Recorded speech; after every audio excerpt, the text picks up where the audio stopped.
Antes, empezamos con nueva información sobre la guerra económica e híbrida de China en América Latina. Tenemos una documentación de primera mano.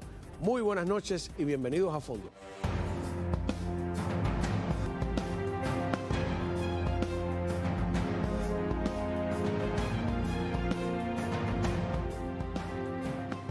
Muy bien, nos acompaña María Huerlao, investigadora y directora de Archivo Cuba. Muchísimas gracias por estar con nosotros.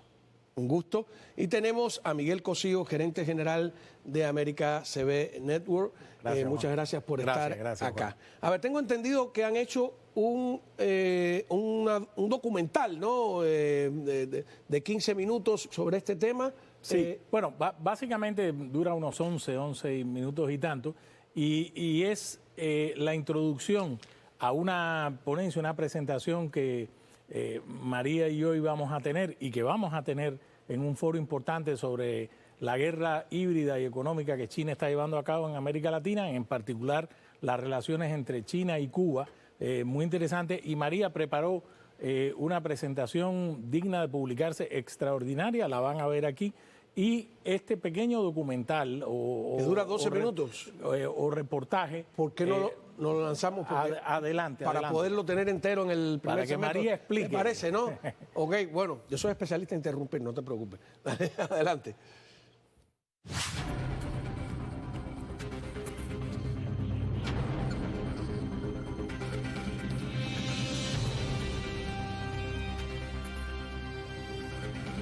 On March 25th, the U.S. intelligence community released its annual threat assessment for 2025.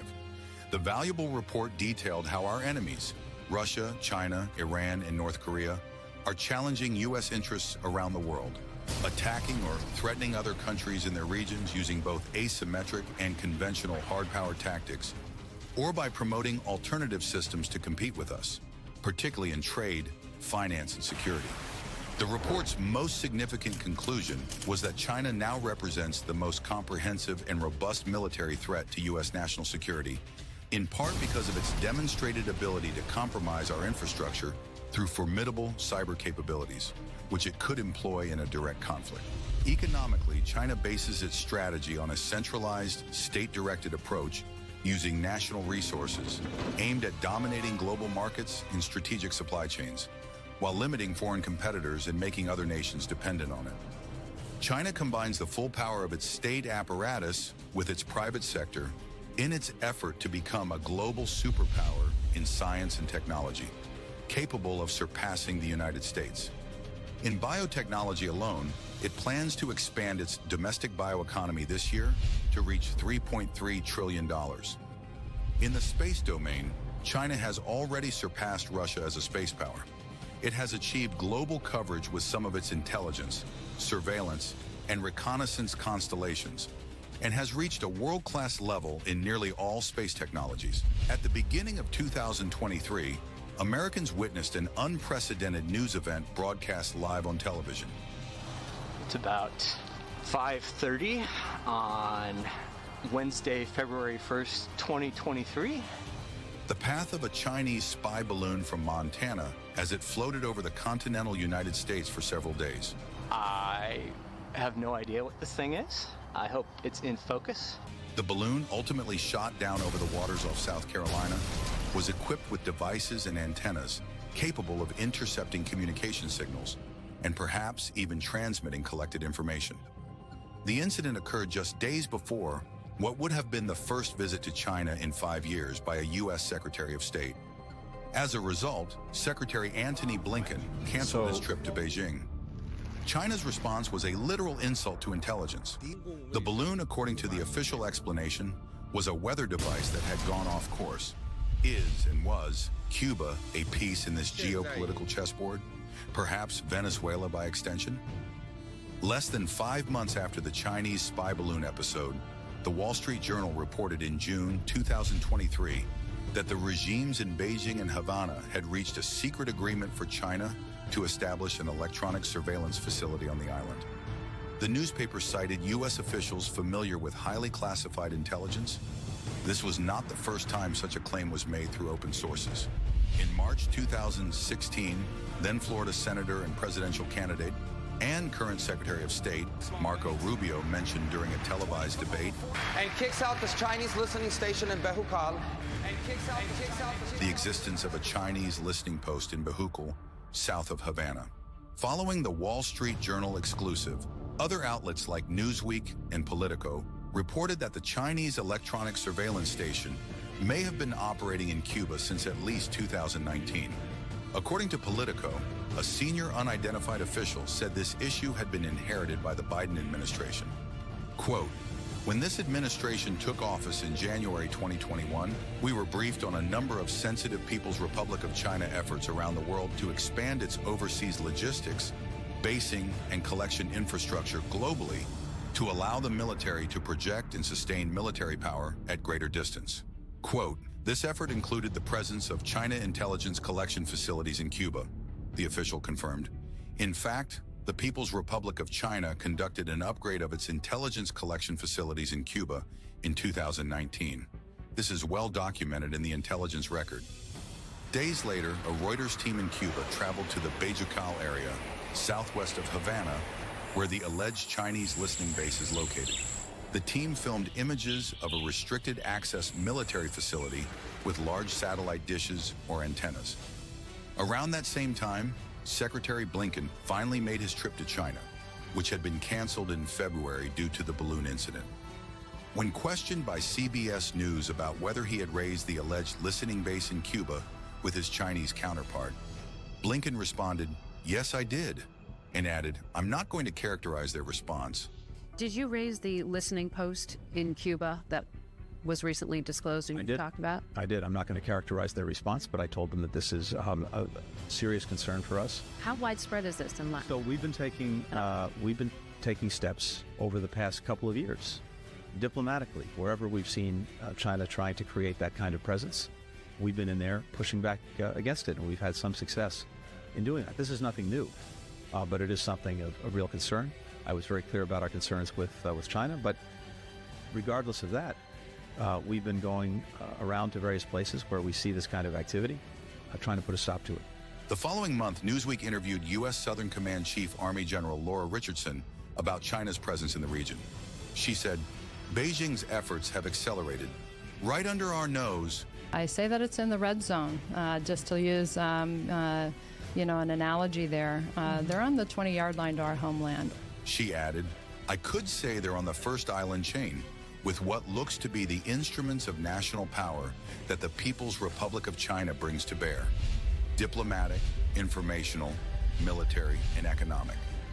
The possible existence of Chinese surveillance bases in Cuba continued to circulate in the media.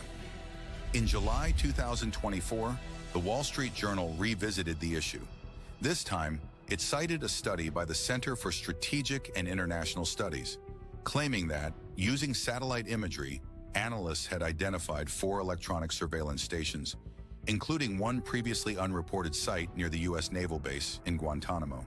The U.S. has always had the advantage because we've had the geography, and that's why Cuba would be an important asset for China. In December, CSIS published its report titled, "China's Intelligence Footprint in Cuba: New Evidence and Implications for U.S. Security," asserting it had identified 4 sites in Cuba potentially supporting China's efforts to collect intelligence on the United States. Russia used Cuba for decades because it was the one place that they could build a listening post and collect a lot of the data from the United States. 3 of those sites were located on the outskirts or south of Havana: Bejucal, Huajay, and Calabazar, and one on the far eastern side of Cuba, east of Santiago de Cuba.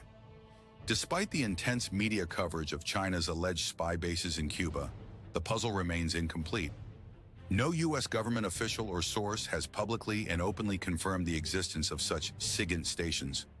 Nevertheless, given Cuba's strategic geographic position and proximity to the U.S., this remains a plausible assumption. The February 2024 annual threat assessment from the intelligence community concluded that the Chinese military would continue seeking to establish overseas military facilities, including in Cuba. Cuba was the first country in the Western Hemisphere to recognize and establish diplomatic relations with the People's Republic of China in September 1960, just over a year after Fidel Castro took power. In November of that year, Ernesto Che Guevara was received in Beijing by the founder of the People's Republic of China and chairman of the Chinese Communist Party, Mao Zedong, and Premier Zhou Enlai. Compañeros y amigos del gran pueblo chino, venimos hoy con profunda satisfacción a cumplir un mandato oficial de nuestro gobierno. The visit was repeated in February 1965, and during that period, the new allies signed multi-million-dollar trade agreements highly favorable to Cuba, such as the supply of Chinese rice. The Sino-Soviet split and Havana's full alignment with Moscow cooled relations with Beijing for many years, until the late 1980s. The collapse of socialism in Eastern Europe and the dissolution of the Soviet Union marked a new turning point in bilateral ties. Late Chinese leader Jiang Zemin visited Cuba in 1993 and 2001. Fidel Castro walked the steps of the Great Wall in Tiananmen Square, where he paid tribute to Mao Zedong in 1995 and repeated the trip in 2003. Raul Castro also visited China twice, in 1997 and 2005. Former Chinese President Hu Jintao visited Havana in 2004 and 2008, and Xi Jinping in 2014. Cuban President Miguel Díaz-Canel visited China in 2022. China and Cuba share similar characteristics as regimes' one-party rule. Their relations span economics, biotechnology, telecommunications, critical mineral trade, such as nickel and cobalt, as well as military and intelligence cooperation. The China-Cuba relationship is a post-Cold War political marriage, but one that has been costly for Beijing economically. While China remains one of Cuba's main trading partners, many of its planned large-scale investments in tourism, mineral extraction, and oil production have not materialized. Still, China continues to provide loans and helps Cuba with solar panel systems for electricity generation, a critical issue on the island. Blackouts and electricity shortages can exceed 20 hours a day. Despite everything, Cuba remains an exceptional platform for both Russia and China. In summer 2024, on two separate occasions, Russian warships, including a nuclear submarine, docked in Havana after sailing less than 30 miles off the coast of Florida. And so, a timely question arises. Russia and China, what are they in Cuba today? Competitors or allies? Or do they maintain a coexistence based on a tacit division of spheres of influence and interests? 66 years after the Cuban Revolution, a Cold War fossil regime still breathes, albeit with great difficulty, just 90 miles from the coast of Florida, an enemy of the United States.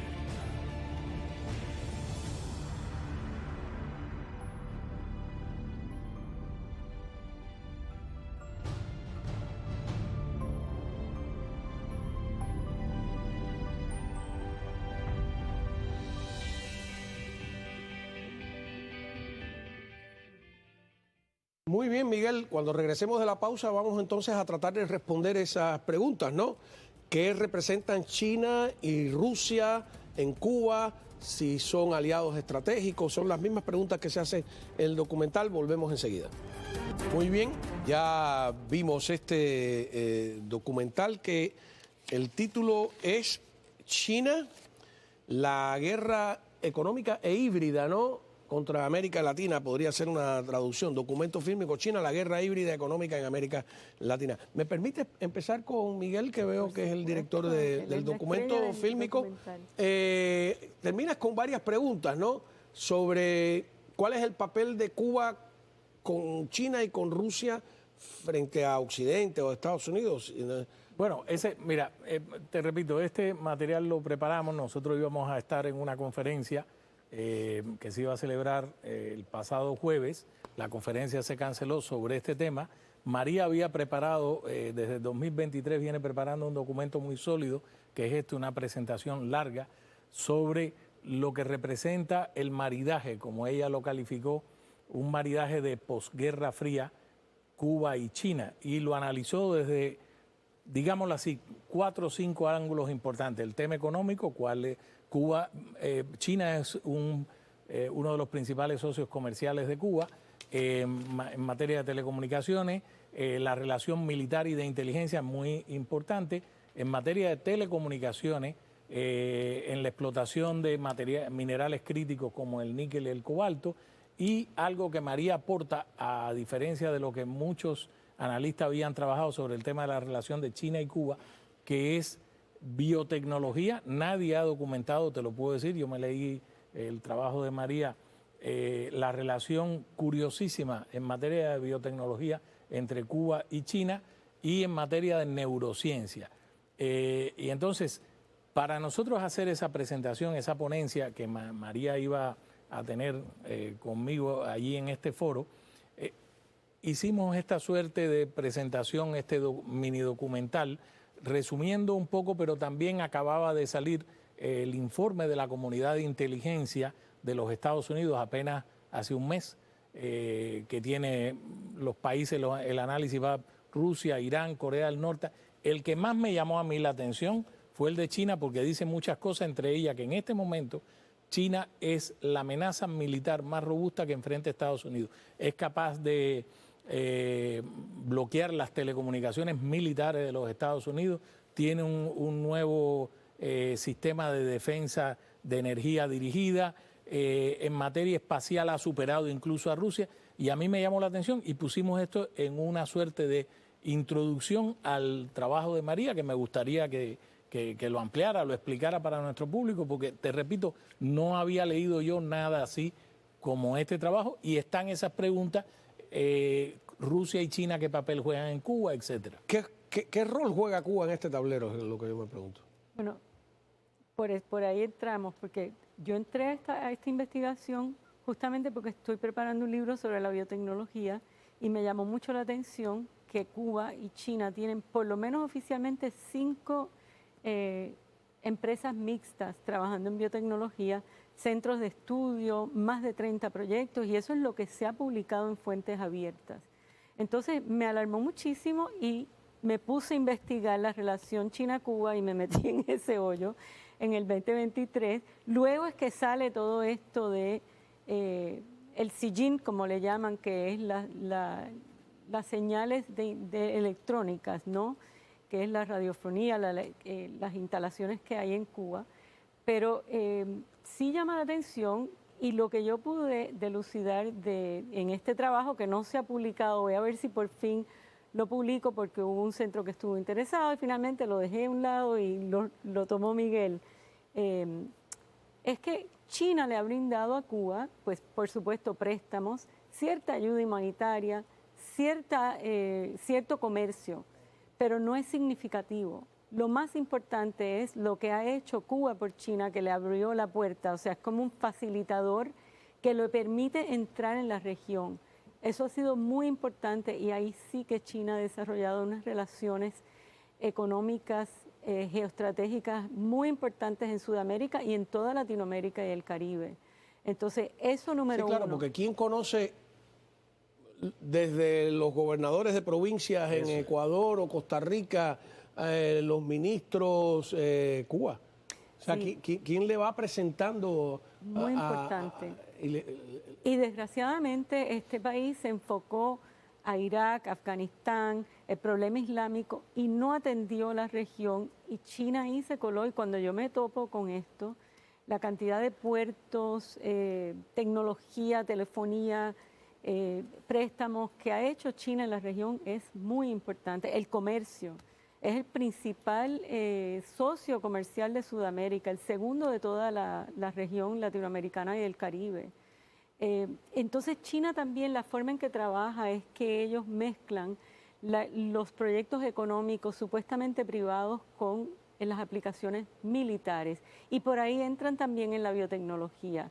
¿Qué es lo que pasa con la biotecnología y las neurociencias? Es que muy poca gente se da cuenta que Cuba tiene unas ventajas comparativas importantes en esos dos campos, que desarrolló desde los años 80, donde una isla pobre logró una industria biotecnológica que yo pienso, ¿no?, según un trabajo que yo publiqué en el año 2001, que sí Cuba tenía un programa de biológico agresivo. Pero lo denunciaron personas que trabajaron. Claro, porque tú te dices, ¿qué hace un país del tercer mundo desarrollando un campo de biotecnología del primer mundo, un esfuerzo económico de científicos. Así es, etcétera. una inversión. Era muy sospechoso, ¿no? Muy sospechoso, una inversión. Yo hice ese trabajo, está en el Congreso, se lo pusieron como récord congresional, porque dio lugar a una serie de vamos a decir, admisiones, se dice, reconocimiento del gobierno americano de que Cuba probablemente tenía un programa ofensivo. Y yo sí creo que lo tuvo, y después de eso se comprobó que efectivamente lo que yo había sacado de información abierta, ¿no?, de sectores y demás, de que Cuba tenía laboratorios, que se llaman BSL-4, son los laboratorios más significativos donde se trabaja con los patógenos más letales.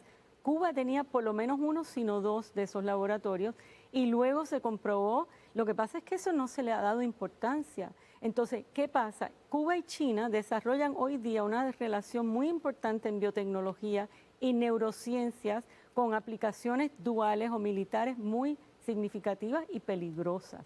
Vamos a una pausa y cuando regresemos, pues vamos al detalle, ¿no?, de lo que se está hablando, para que ustedes vean que hay documentación concreta. Regresamos enseguida.